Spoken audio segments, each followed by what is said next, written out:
everyone. Thank you so much for being here today. My name is Lila, and today I am going to be sharing the 10 books that I am hoping to read before the end of 2025. Before I continue, I do want to apologize if there is any background noise.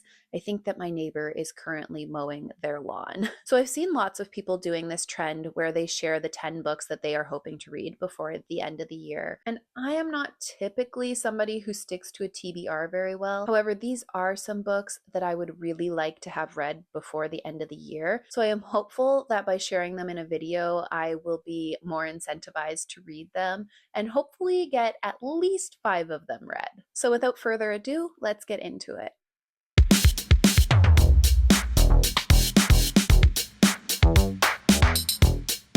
Book that I want to share about is one that I will 100% be reading, and it is the only Christmas book on my TBR. In the past few years, I have tried to read quite a few Christmas-themed books, ranging from the romance genre to mysteries to literary fiction, and I've just found that I don't really like books that are set around Christmas time because I often feel like they are a one-off and I'm just not invested in the characters. But the book that I want to share about is technically a Christmas novella, and that is Holly by Adeline Grace, which is part of the Belladonna series.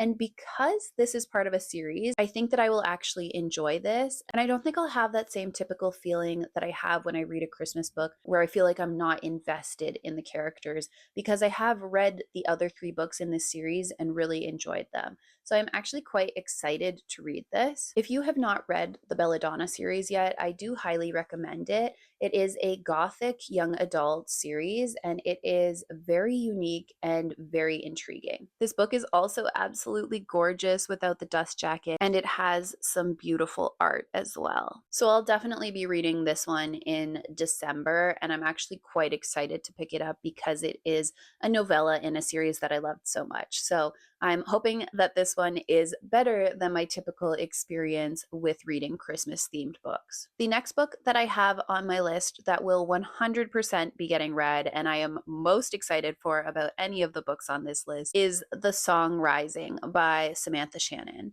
I have recently read the first 2 books in the Bone season. I actually just completed the second book earlier today, and I am obsessed with it. It is such an interesting dystopian series, and it hasn't necessarily been an easy read for me. I tend to find myself giving 5-star ratings to books that are really easy for me to get into and really intriguing and gripping. But with the Bone season, I didn't find it as easy to get into, and because of that, I loved it even more, because when I finally understood the world and the magic and all of the terms that were being used in these books, I found myself really immersed in the world, and I have been enjoying this series so much. So I am of course going to read the 3rd book before the end of the year. Alongside the 3rd book, I also have a special mention to The Pale Dreamer, which is a novella in the series that I will definitely be reading before the end of the year as well. I haven't counted that as one of my 10 books only because it is a novella,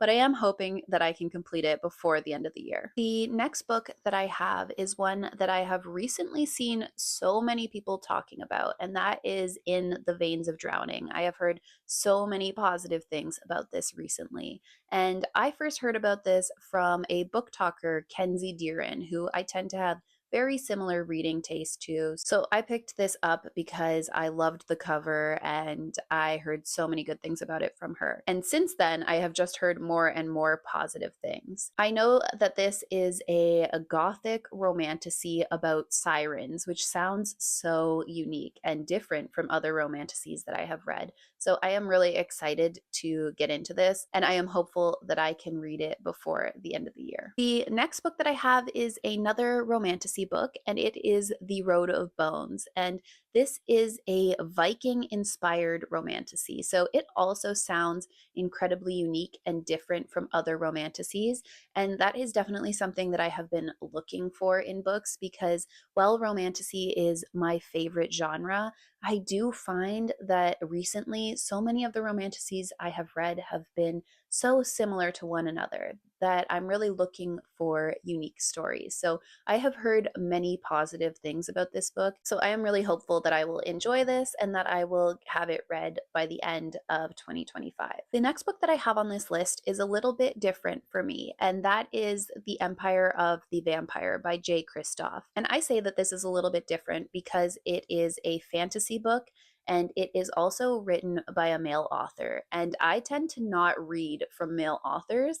I honestly can't remember the last book I read that wasn't written by a female author. It's not intentional that I avoid male authors. I think it's just based on what's recommended to me through BookTube and Book Talk that I don't get a lot of recommendations from male authors. So I'm excited to read this. I know that the third book in this series is coming out soon, so I figured that I should get started on the first because I also own the second in the series. So if I complete them soon, I can then move on to the third book. From what I gather from the back of this book, it is a dark fantasy about a war between humans and vampires. So it sounds like this is going to be an interesting book. So I'm really excited to try it and I am hopeful that I will enjoy it. So I don't actually own any of the next books that I'm going to talk about, so I will insert pictures as I talk about them. But the next one is Iron Gold by Pierce Brown, and this is the next in the Red Rising series. And I read the first 3 books in the Red Rising series this summer and I really liked them. Oh, there you go. That was the last male author I read from. It was Piers Brown, and I really enjoyed it. So there's another reason for me to pick up The Empire of the Vampire. But anyway, I read the first 3 books in the Red Rising series in the summer, and I was so surprised that I loved them as much as I did, because I don't typically read from the sci-fi genre, and it was so different than the books that I am used to, but I found myself so attached to the characters and so intrigued by the plot that of course I want to read the 4th book in the series before the end of the year. If you haven't tried the Red Rising series, but you're a fan of really fast-paced books that are similar to The Hunger Games, I think you'd really enjoy it. I wouldn't say it's the exact same as The Hunger Games at all, but it has that same fast-paced, high-stakes plot that really intrigues you. And in the first book, there also is a competition element to it. The next book that I would like to have read before the end of the year is Girl Dinner by Olive Blake. I think that this book actually came out recently, but I do not have a copy of it yet because I have a coupon that I am saving to use at the bookstore, so I will pick it up when I use that. I have actually read from Olive Blake before. I think I've read 3 of her books, and I have enjoyed every single one of the ones that I have read, and they have definitely challenged me as a reader as well. I wouldn't describe Olive Blake's books as super fast-paced or easy to get into necessarily. At times, they can even be confusing, but it is always worth the payoff, and I find her to be a very talented writer. And Girl Dinner sounds like it's actually a little bit different than her previous books because it centers around a sorority. So when I saw that this was coming out in 2025, I was really excited about it and really intrigued. So it is one that I am hoping to have read before the end of the year. Next, we have a book that is not yet released, and it is Hollow. And honestly, I do not know much about this book. All I know is that I am obsessed with the cover. I don't know what it is, but I am just so intrigued by this cover. And I also know that it is written by the same people who wrote Zodiac Academy. And I have actually only read 3 of the Zodiac Academy books. I remember liking them and being entertained by them, but I primarily read them because they are one of my best friend's favorite books of all time. But I just wasn't willing to continue on with a series that has so many books. That's not to say that I won't revisit them in the future, but at the time that I read them, I just wasn't ready for the commitment to how many books are in that series. So I am definitely intrigued by this book, even though I have zero idea what it's about, and I'm super excited to pick it up in November when it's released. The next book is a dark fantasy book, and it is Reign of Shadows and Endings, which is the first in the Legacy series. And I have heard so many good things about the Legacy series recently. While I have heard people saying that it is one of their favorite series of all time, I have also heard them saying that it will emotionally destroy you.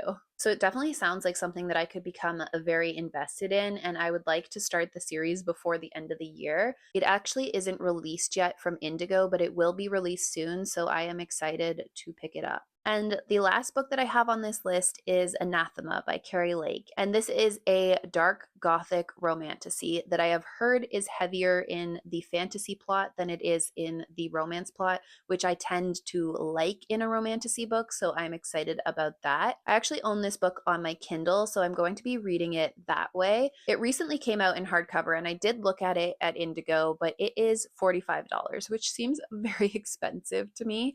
The price of hardcover books is just wild in Canada. But that aside, I do have the Kindle edition, and I've heard so much about this book recently, and I think that is because it is October and spooky season, and people recommend this as the perfect fantasy read for fall. So I will be reading it a little bit later in the year than other people, but I'm still really excited to get into it, especially if it is a fantasy heavy romantasy, because that's something that I really enjoy. I prefer for the romance to be a little bit of a subplot. So those are the 10 books that I am hopeful that I can have read before the end of 2025. We will see how successful I am with it, but hopefully now that I have made a video on it, I will be more likely to actually pick them up and stick to my TBR. If there are any books that you are hoping to read before the end of 2025, I would love to hear about them in the comments. Thank you so much for taking the time to watch this video today, and I will see you in my next video soon. Bye!